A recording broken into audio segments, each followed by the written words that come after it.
ತಿಳಿಸಿದ್ದಾರೆ. ಜೊತೆಗೆ ತಂದೆ ಮಾರ್ಗದರ್ಶನ, ತಂದೆಯವರು ಸಹಿತ ಆದರೂ ಸತೀಶ್ ಅವರು ಸಹಿತ ಜನರ ನಡಕ್ಕೆ ಹೋಗುವಂಥದ್ದು, ಮಾಡುವಂಥದ್ದು, ಅವ್ರ ಸಮಸ್ಯೆ ಕೇಳುವಂಥದ್ದು ಏನು ಕೆಲಸ ಮಾಡ್ತಾ ಇರ್ತಾರೆ.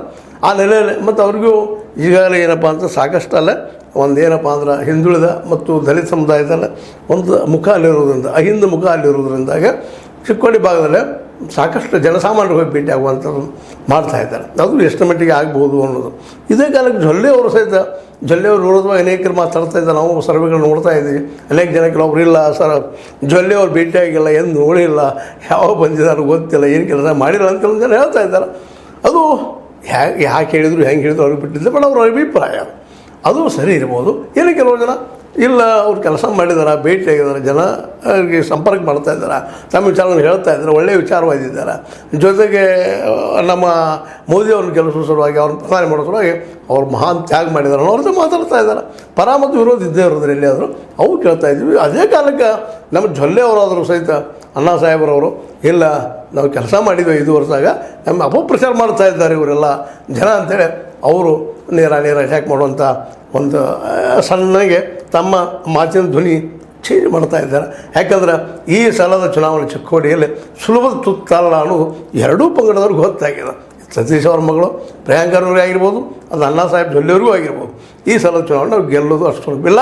ಈ ಸಲ ಮೋದಿ ಗಾಳಿನೂ ಆ ಪ್ರಮಾಣದಲ್ಲಿ ಇಲ್ಲ. ಹಿಂದಿನ ಒಂದು ಚುನಾವಣೆಗಳಿದ್ದಂಥದ್ದು ಏನಿದ್ರು ನಮ್ಮ ಸ್ವಬಲದಲ್ಲಿ ಆರಿಸಿಬರಬೇಕಾಗಿದೆ ಅಂತೇಳಿ. ಹೀಗಾಗಿ ಇಲ್ಲೇ ಪರ ಮತ್ತು ವಿರೋಧ ಎರಡೂ ಪ್ರಚಾರಗಳು ಜೋರು ನಡೆದಿದ್ದಾವೆ. ಪರ ಇದ್ದಂಥವರು ಇಲ್ಲ ಜೊಲ್ಲೆಯವರು ಸಾಕಷ್ಟು ಕೆಲಸ ಮಾಡಿದ್ದಾರೆ, ಜನರಿಗೂ ಮುಟ್ಟಿದ್ದಾರೆ, ಒಳ್ಳೆ ಕೆಲಸಗಾರಿದ್ದಾರೆ, ಯುವಕರ ಜೊತೆಗೆ ಯುವಕರಾಗಿರ್ತಾರೆ, ಅವ್ರು ಇನ್ನೂ ಕೃತಿತ್ವ ಶಕ್ತಿ ಸಾಕಷ್ಟು ಅನ್ನುವಂಥ ಮಾತಾಡೋರಿದ್ದಾರೆ. ಅದೇ ಕಾಲಕ್ಕೆ ಸತೀಶ್ ಅವರ ಪರ ಇದ್ದಂಥ ಜನ ಅವರು ಸದಿಲ್ಲ, ಸತೀಶ್ ಅವರು ಒಂದು ವೈಚಾರಿಕವಾದಿಗಳಿದ್ದಾರೆ, ವಿಚಾರವಾದಿ ಇದ್ದಾರೆ. ಬುದ್ಧ ಬಸವ ಅಂಬೇಡ್ಕರ್ ಅವ್ರ ವಿಚಾರಗಳನ್ನು ಜನರಿಗೆ ಮುಟ್ಟಿಸುವಂಥ ಕೆಲಸ ಮಾಡಲಿಕ್ಕಿದ್ದಾರೆ ಮತ್ತು ವೈಚಾರಿಕ ಶಕ್ತಿಯನ್ನು ಬೆಳೆಸುವಂಥ ಕೆಲಸ ಮಾಡಲಿಕ್ಕೆ ಅವ್ರ ಪರ ಇದ್ದ ಜನ ಮಾತಾಡ್ತಾ ಇದ್ದಾರೆ. ಒಟ್ಟಿನಲ್ಲಿ ಎರಡೂ ಭಾಗದಲ್ಲಿ ಈ ಸಲ ಮಾತ್ರ ಚುನಾವಣೆ ಸುಲಭವಾಗಿ ಆಗುವುದಿಲ್ಲ ಅನ್ನೋದು ಮಾತ್ರ ಸ್ಪಷ್ಟ ಆಗ್ತಾಯಿದೆ ದಿನದಿಂದ ದಿನಕ್ಕೆ. ಮತ್ತು ದಿನ ಹೋದಾಗ ಗೊತ್ತು ಆಗ್ಲಿಕ್ಕತ್ತದ. ಯಾಕಪ್ಪ ಅಂದ್ರೆ ಚುನಾವಣೆ ಇರೋದು ಅದು ಯುದ್ಧನ ಒಂದು ರೀತಿಯಿಂದ. ಹೀಗಾಗಿ ಎದುರಾಳಿಯನ್ನು ಯಾವ ರೀತಿ ಯಾವ ಮಟ್ಟ ಹಾಕಬೇಕು ಅನ್ನೋದರಲ್ಲಿ ಎಲ್ಲರೂ ಪ್ರವೀಣರಿದ್ದಾರೆ. ಹೀಗಾಗಿ ಪ್ರವೀಣರ ಮಧ್ಯದಲ್ಲೇ ಒಂದು ಮತದಾನಿಗಳ ಮಧ್ಯದಲ್ಲಿ ಗುದ್ದಾಟಿದ್ದು ಎರಡೂ ಭಾಗದಲ್ಲಿ ನಡೆದಿದ್ದು ಜನರಿಗೆ ಒಂದು ರೀತಿಯಿಂದ ಯಾರು ಎಷ್ಟು ಕೆಲಸ ಮಾಡ್ಬೋದು ಅಂತ ಎರಡೂ ಪಂಗಡ ಇತ್ತು. ಚಿಕ್ಕೋಡಿಯಲ್ಲಿ ಎರಡೂ ಕಡೆ ಆಗಿರ್ಬೋದು. ಇಲ್ಲಿ ಒಂದು ಏನು ಪ್ಲಸ್ ಪಾಯಿಂಟ್ ಅದ ಕಾಂಗ್ರೆಸ್ಸಿಗೆ ಅಂತಂದ್ರೆ ಎರಡೂ ಕಡೆ ಯುವಕರಿದ್ದಾರೆ. ಒಂದು ಕಡೆ ಮೃಣಾಲರು, ಇನ್ನೊಂದು ಕಡೆ ಪ್ರಿಯಾಂಕ ಅವರು. ಇವರು ಏನು ತಪ್ಪು ಮಾಡಿದ್ದಾರೆ ಅಂತ ಏನು ಆರೋಪ ಮಾಡಲಿಕ್ಕೆ ಸಾಧ್ಯದ? ಯಾಕಂದ್ರೆ ನಾವು ಏನು ಟೀಕಾ ಮಾಡಿದರು ಅವ್ರು ವಿಮರ್ಶಕರ, ಅವರ ತಾಯಿ ಇಲ್ಲೇ ಮೃಣಾಲರ ತಾಯಿ ಬಗ್ಗೆ ನಾವು ವಿಮರ್ಶೆ ಮಾಡ್ಬೋದು, ಸತೀಶ್ ಅವ್ರ ಬಗ್ಗೆ ಟೀಕೆ ಅಥವಾ ವಿಮರ್ಶೆ ಮಾಡ್ಬೋದು. ಆದರೆ ಅವ್ರು ಇಬ್ಬರು ಯುವಕರು ಇರೋದ್ರಿಂದಾಗಿ ಅದೊಂದು ಪ್ಲಸ್ ಪಾಯಿಂಟ್. ಅದೇ ಕಾಲಕ್ಕೆ ಅನನುಭವಿಗಳಪ್ಪ ಇವರು, ಇನ್ನೂ ಕಲಿಯುವಂಥದ್ದು ಭಾಳ ಅದ, ಜನಸಾಮಾನ್ಯರು ತಿಳ್ಕೊಳ್ಳೋದು ಭಾಳ ಅದ ಅನ್ನುವಂಥದ್ದು ಮೈನಸ್ ಪಾಯಿಂಟ್ ಬಂದಾವೆ.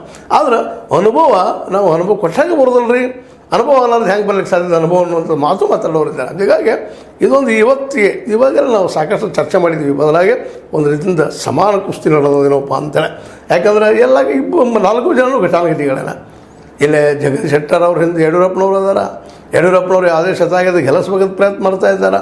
ಯಾಕಂದ್ರೆ ಅವ್ರು ಈ ಸಲ ತಮ್ಮ ಶಕ್ತಿ ತೋರಿಸ್ಬೇಕಾಗ್ಯದ ಪ್ರತಿಯೊಂದು ಸೀಟಿಂದನೂ. ಯಾಕಂದ್ರೆ ಇವತ್ತು ಅವ್ರ ವಿರೋಧಗಳು ಹೆಚ್ಚಾಗಿದಾರಪ್ಪ ಇದರಲ್ಲೇ BJPಯಲ್ಲೇ.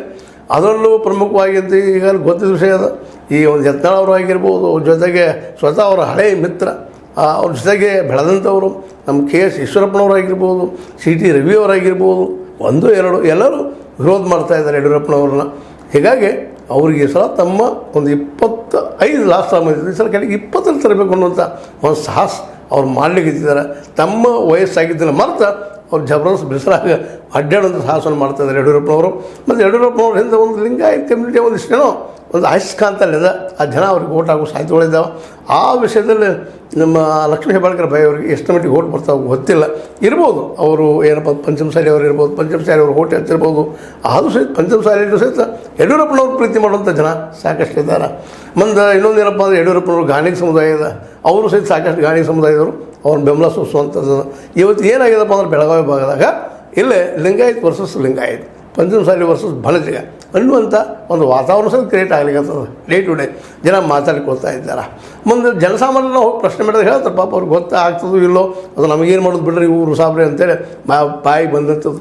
ತಮ್ಮ ಕ್ಷೇತ್ರದಲ್ಲಿ ಯಾರು ಸ್ಟ್ರಾಂಗ್ ಅದಲ್ಲ ಅವ್ರು ಪರ ಹೇಳೋದು, ಯಾರು ಈಗ ಇದ್ದಾರೆ ತಮಗೇನು ಹಾನಿ ಇಲ್ಲ ಅವರಿಂದ, ಅದರ ಬಗ್ಗೆ ಏನಪ್ಪ ಅಂತಂದ್ರೆ ವಿರೋಧವಾಗಿ ಮಾತಾಡೋದು ಸಾಮಾನ್ಯವಾಗಿ ನಡೀತಾ ಇದೆ. ನಾವೆಲ್ಲ ನೋಡ್ತಾ ಇದ್ದೀವಿ, ಎಲ್ಲ ಸರ್ವೆ ಮಾಡ್ತಾ ಇದ್ದಾರೆ, ಎಲ್ಲ ಬೇರೆ ಬೇರೆ ವೈವಿಧ್ಯ ಚಾನಲ್ದವರು. ಅದು ಕ್ಯಾಮ್ರಾ ಮುಂದೆ ಸತ್ಯ ಹೇಳ್ತಾರೆ ಅಂತ ಹೇಳಿ ಆಗೋದಿಲ್ಲ. ಅದನ್ನೂ ಆಗಲಿ, ಈ ಒಂದು ನೆಲೆಗಟ್ಟಿನಲ್ಲೇ ಎರಡೂ ಭಾಗದ ಈ ಒಂದು ತಿಕ್ಕಾಟ ದಿನದಿಂದ ದಿನಕ್ಕೆ ಹೆಚ್ಚಾಗ್ತಾ ನಡೀತಾ ಇದೆ. ಇದು ಎರಡನೇ ಹಂತದ ಚುನಾವಣೆಯಲ್ಲಿ ಬರುವಂಥವು ಎಲೆಕ್ಷನ್ಗಳು ನಮ್ಗೆ ಗೊತ್ತದ. ಬಟ್ ಆದರೂ ಈಗ ಕಾವು ಸ್ಟಾರ್ಟ್ ಆಗ್ಯದ, ಬಿಸಿಲು ಹೆಚ್ಚಾಗ್ಯದ. ಈ ಬಿಸಿಲು ಹೆಚ್ಚಾದಂಗೆ ಇನ್ನೂ ಜೋರಾಗೋ ಸಾಧ್ಯತೆಗಳಿದ್ದಾವೆ. ಹೀಗಾಗಿ ಈ ಎರಡೂ ಕ್ಷೇತ್ರಗಳಲ್ಲಿ ಯಾರು ಯಾರಿಗೆ ನೀರು ಕುಡಿಸ್ತಾರೋ ಅನ್ನೋದು ಒಂದು ಹೌದು ಜೀವನತನ ಹೋಗ್ತದೆ. ಇದು ಆಗ ಗೊತ್ತಾಗ್ತದೆ. ಇರಲಿ, ಅದು ಚರ್ಚೆ ಮಾಡಬೇಕಾಗ್ಯದ. ಒಟ್ಟಿನಲ್ಲಿ ಎರಡೂ ಕಡೆ ಎಲ್ಲೋ ಲೋಕಸಭೆ ಆದಂಥ ಚಿಕ್ಕೋಡಿಯಲ್ಲಿ, ಇಲ್ಲಿ ಬೆಳಗಾವಿಯಲ್ಲಿ, ಈ ಎರಡೂ ಕಡೆ ಎರಡೂ ಒಂದು ಏನಪ್ಪ ಅಂದರೆ BJP ಮತ್ತು ಕಾಂಗ್ರೆಸ್ಸಿಗರಲ್ಲೇ ಒಂದು ಇವತ್ತಿನ ಸಮಕುಸ್ತಿ ನಡೆದು ಅಂತಾರೆ. ಆದರೂ ಒಂದಿಷ್ಟು ಅಣ್ಣಾ ಸಾಹೇಬ್ ಜೊಲ್ಲೆ ಅವ್ರ ಪರವಾಗಿ ಈ ಒಂದು ಚಿಕ್ಕೋಡಿ ಭಾಗದ ಒಳ್ಳೆಯ ಅಭಿಪ್ರಾಯ ಅದ. ಆದರೆ ಇಲ್ಲಿ ಇನ್ನೊಂದು ನಾವು ಗಮನಿಸ್ಬೇಕಂತ ವಿಚಾರ ಏನಪ್ಪ ಅಂತಂದ್ರೆ, ಈ ಭಾಗದಲ್ಲೇ ನಮ್ಮ ಸತೀಶ್ ಅವರು ಮುರಾರ್ನ ಪರವಾಗಿ ಎಷ್ಟು ಪ್ರಮಾಣದಲ್ಲೇ ಕೆಲಸ ಮಾಡ್ತಾರೆ ಅನ್ನೋದು ಏನು ಸಂಶಯಾಸ್ಪದ ಅದ. ಯಾಕಪ್ಪ ಅಂತಂದ್ರೆ ಸಹಜದ, ಅವ್ರು ತಮ್ಮ ಹಿಂದಿನ ರಾಜಕೀಯ ಗರ್ಜಿಸೋ ಮತ್ತೇನೋ ಇದ್ದಾವೆ.